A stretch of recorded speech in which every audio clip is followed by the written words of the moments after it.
El examen físico es una pieza importante de la historia clínica en otorrinolaringología. Dada la reciente pandemia declarada por SARS-CoV-2, es necesario realizar estos procedimientos generadores de aerosoles con medidas específicas de bioseguridad.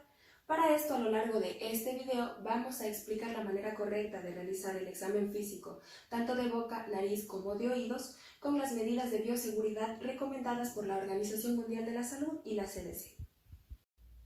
Los materiales necesarios para realizar la exploración orofaringea son guantes, gasas, una linterna médica, un depresor lingual ya sea de madera o de metal. Además, vamos a necesitar un espejillo faríngeo y una careta de protección personal. El examen físico de la orofaringe empieza por la inspección. Antes de eso, tenemos que recordar proveernos de las medidas de bioseguridad necesarias. La OMS recomienda el uso de una mascarilla N95 o una mascarilla quirúrgica. También nos recomienda el uso de guantes. Necesariamente tienen que ser 2 pares de guantes. Para realizar la inspección, vamos a utilizar la linterna médica. Por medio de la inspección, nosotros buscamos observar la lengua, las piezas dentales, el paladar, la mucosa yugal, los pilares faringios y las amígdalas. Una vez realizada la inspección, vamos a proceder al uso del bajalenguas o el depresor lingual. Este depresor lingual puede ser de madera o de metal. Por medio del depresor lingual, vamos a intentar deprimir la lengua únicamente 2/3 anteriores, puesto que de esa forma podríamos provocarle un reflejo nauseoso al paciente. En el caso de que el paciente no pueda mantener la boca abierta o se le haga dificultoso, le vamos a decir que no es necesario que la abra de gran tamaño, únicamente para que nos permita observar las estructuras. Continuando con la inspección de la orofaringe, especialmente cuando tenemos un paciente con un cuadro de amigdalitis, vamos a proceder a la inspección de las celdas amigdalares. Nosotros, en caso de amigdalitis, esperamos encontrar la presencia de calcium o de tonsolitos. En cualquiera de los casos vamos a proceder al drenaje o a la extracción de estas sustancias. Esto se procede utilizando el bajalenguas o el depresor lingual. Nosotros lo que vamos a hacer es comprimir la amígdala para poder extraer la sustancia gaseosa de su estroma. Otra parte importante de la inspección de la orofaringe es la observación de la mucosa yugal y de las piezas dentarias. Para eso vamos a utilizar el depresor lingual y lo vamos a colocar en la pared lateral de la mucosa yugal. De esta forma, nosotros podemos observar las piezas dentales. Para poder proceder a la observación de la mucosa yugal, vamos a utilizar una gasa para poder traccionar la lengua y no nos obstaculice la visión. A ver, saque la lengua, por favor. Para esto vamos a utilizar además el depresor lingual para poder observar la mucosa hasta el trígono yugal. Ahora vamos a proceder a la palpación de la orofaringe. Las recomendaciones indican que podemos realizar la palpación con una mano desnuda y la otra enguantada. Sin embargo, dado la emergencia sanitaria, es necesario utilizar guantes en ambas manos. Para realizar la palpación vamos a utilizar nuevamente la linterna médica y con la mano dominante vamos a palpar en el vientre muscular de la lengua. Saque la lengua, por favor. Es importante recordar que todas las tumoraciones que se forman en la lengua no son visibles en la inspección, por lo que es necesario realizar la palpación para encontrarlas. Otra estructura que vamos a tener que palpar también son los pilares anteriores de la orofaringe, que vamos a encontrar más o menos junto al último molar y anterior a las amígdalas. En esta zona nosotros vamos a encontrar una prolongación de la apófisis estiloides en caso de producirse en un paciente. Para finalizar con el examen físico de la orofaringe, vamos a proceder a inspeccionar la función neuromuscular de la lengua y de la úvula. Para eso vamos a utilizar nuevamente la linterna médica. Vamos a decirle al paciente que realice una A y vamos a observar la úvula ayudándonos del depresor lingual. En el caso de que existiera un daño de los pares craneales 9, 10 y 11, la úvula se va a desviar hacia el lado de la lesión. Ahora, para inspeccionar la lengua, nosotros le vamos a pedir a la paciente que la saque. Saque la lengua, por favor. Podría moverla para la izquierda, para la derecha, para arriba, para abajo. En el caso de que existiera una parálisis del nervio hipogloso, lo que vamos a obtener es una lengua que se desvía hacia el lado de la lesión. En el caso de que la lesión sea prolongada o crónica, vamos también a tener una rugosidad o una atrofia del vientre muscular de la lengua. Dentro de la exploración de la faringe disponemos de herramientas diagnósticas. Una de estas es la rinoscopía posterior. Para realizarla emplearemos un espejillo laringio y un depresor lingual. Además disponemos de la endoscopía. Tenemos una rígida y una flexible. La diferencia entre ambas es que mientras la rígida es más económica que la flexible permite una mayor visibilidad de las estructuras de la orofaringe. También podemos realizar una tomografía axial computarizada, especialmente cuando queremos ver estructuras óseas. A diferencia de esta, tenemos la resonancia magnética que nos permite observar tejido blando, como en la imagen un cáncer hipofaringio avanzado. Disponemos además de la rayos X. Esta la vamos a utilizar cuando queremos observar cuerpos extraños. Vamos a realizar una pH-metría cuando tenemos una impresión diagnóstica de un reflujo gastroesofágico.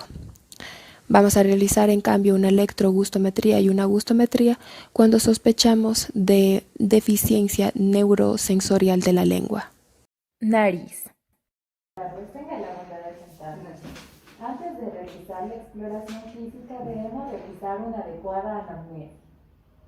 Exploración de la nariz. Inspección. Primero comenzaremos con la inspección. Por favor, señora, retírese los lentes y la mascarilla. Debemos evaluar la forma de la nariz, que puede ser aguileña, recta o chata, o en el caso de alcohólicos puede evidenciarse rinofima. En el caso de sífilis puede evidenciarse una nariz sencilla de montar, y en el caso de lupus puede evidenciarse el cuerpo de una mariposa cuyas alas se extienden hacia los pómulos. Entonces vamos a ver la forma de la nariz. Posteriormente vamos a evidenciar el tamaño, si está alineada o desalineada conforme a su rostro, y después vamos a pedirle al paciente que ocluya la narina. Por favor, ocluya su narina así. Esto con el fin de evaluar el sonido y la permeabilidad de la narina. Se debe evaluar la estructura que forma la nariz.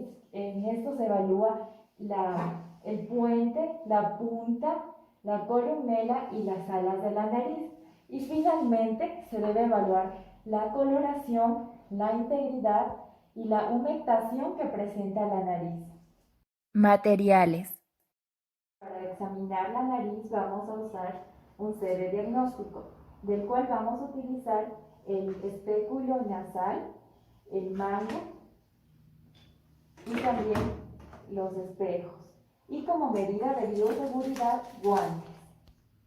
Rinoscopía anterior. La rinoscopía anterior se requiere de un rinoscopio y debemos tener en cuenta que si se va a explorar la fosa nasal derecha se lo hace con la mano izquierda. En caso de explorar la fosa nasal izquierda se lo hace con la mano derecha. Se sostiene derecha la cabeza del paciente y se procede a introducir el rinoscopio. Siempre se lo introduce cuando el espéculo está cerrado. Se procederá a abrir el rinoscopio y se va a observar el vestíbulo, que está cubierto por vibrisas. Posteriormente se inclina un poco la cabeza hacia atrás para ver la mucosa que cubre los cornetes, para ver su integridad, su coloración y la presencia de secreciones. Se puede evidenciar la cabeza del cornete inferior, la región anterior del cornete medio, las regiones anteriores del meato inferior y del meato medio. También se puede explorar el tabique nasal en su porción correspondiente con la región de Kesselbach y la válvula nasal.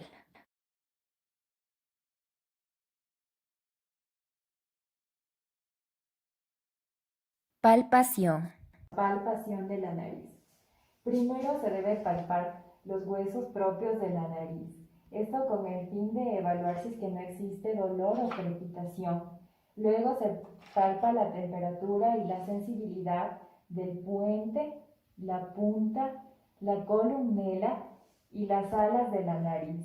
Transiluminación de los senos paranasales. Esto se hace en una habitación oscura. Se utiliza una linterna que se coloca en la cara medial del borde supraorbitario y se tapa esta lámpara con el fin de evaluar la luz roja en la frente. Esto se realiza en ambos lados. Esto constituye la inspección del seno frontal. En el seno maxilar se coloca la luz a nivel del seno maxilar, se le pide al paciente que por favor abra la boca y se observa una luz rojiza en el paladar duro. Palpación de los senos paranasales. Para realizar la palpación de los senos paranasales, comenzaremos con los senos frontales.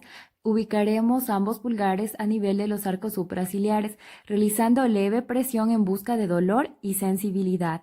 En tanto, para hacer la palpación de los senos maxilares, colocamos los índices en los cigomáticos y los pulgares a nivel de los senos maxilares en busca de sensibilidad. Exploración por imagen. La radiología convencional cuenta con 3 proyecciones, la de Waters-Cadwell y la de perfil.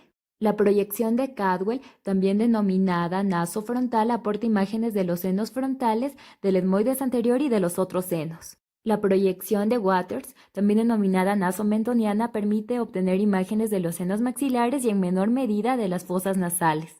La proyección de perfil o lateral nos permite visualizar los huesos de la pirámide nasal, el seno frontal y el seno esfenoidal. La tomografía computerizada nos permite el estudio de estructuras óseas del macizo facial, además de patología inflamatoria de los senos paranasales, de las fosas nasales, y nos permite evidenciar tanto malformaciones como la concha bullosa o tumores. La resonancia magnética nos permite evidenciar la extensión de enfermedades tumorales malignas sobre las partes blandas. Además, permite evidenciar complicaciones sinusíticas, especialmente endocranianas, que afectan al sistema nervioso central o a la órbita y su contenido. Exploración clínica del oído. Para la exploración clínica del oído, primero debemos realizar una correcta anamnesis con el paciente. El médico dirigirá una entrevista. Posterior a esto, conoceremos el motivo de consulta. Puede ser otorrea, otalgia o sordera, o antecedentes por algún trauma.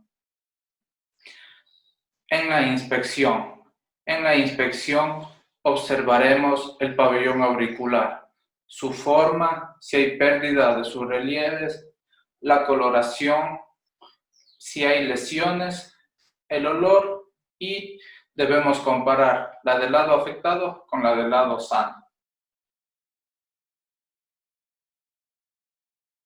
Luego de la correcta inspección exterior del pabellón auricular, vamos a realizar la otoscopía para observar el conducto auditivo externo y la membrana timpánica.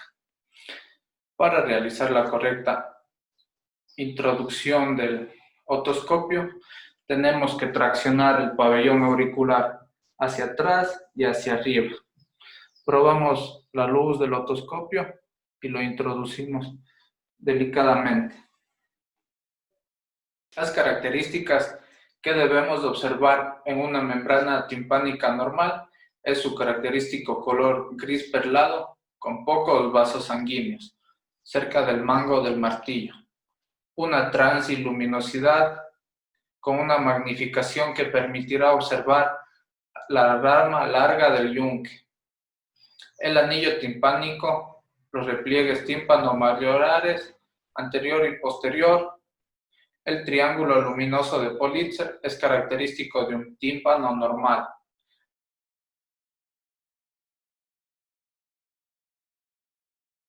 En los exámenes radiológicos complementarios se puede realizar radiografías si no se dispone de una tomografía. Es preferible la tomografía por sus cortes axiales y coronarios y de ambos oídos. La resonancia magnética se puede hacer en cualquier plano para ver los tejidos blandos como neurinomas.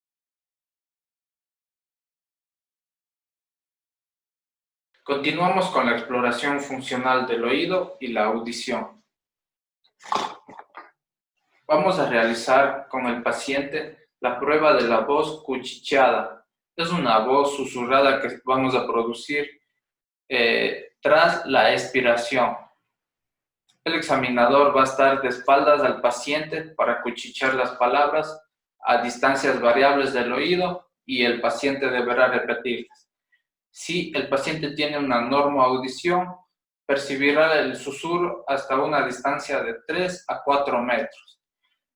Para esta prueba debemos ocluir digitalmente e intermitentemente el trago hacia el CAE, presionando para que actúe como un ruido enmascarador y permita explorar por separado ambos oídos.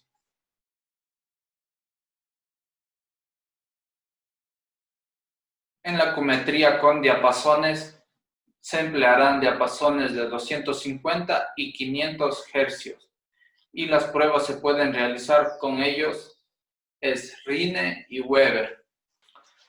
En la prueba de Rhine pellizcaremos el diapasón y lo situaremos alternativamente, primero a unos centímetros del CAE y luego lo apoyaremos sobre la apófisis mastoide. Compararemos la transmisión aérea y la ósea, debiendo ser mayor siempre la percepción aérea a centímetros del CAE. Interpretación de Rhine. Es positivo cuando hay mayor percepción del sonido frente al CAE que sobre la apófisis mastoide. El oído explorado está normal. El Rhine positivo corto nos da a conocer de una hipoacusia neurosensorial que reduce la transmisión de ambas percepciones. Y se denomina Rhine negativo cuando hay mayor percepción del sonido óseo sobre la mastoides que frente al CAE. Hay una hipoacusia de conducción. Las causas comunes de hipoacusia de conducción son tapones de cerumen, sangre o malformaciones del pabellón auricular y conducto auditivo externo. Prueba de Weber. Aquí colocaremos el diapasón sobre el vértex una vez se lo haya pellizcado. En la audición normal no se producirá una lateralización hacia uno u otro lado del oído sano. En la hipoacusia de conducción se lateraliza hacia el oído enfermo. En la hipoacusia de percepción, lateralizará hacia el oído sano. Se describirá en un oído normal un Rhine positivo y un Weber que no lateraliza.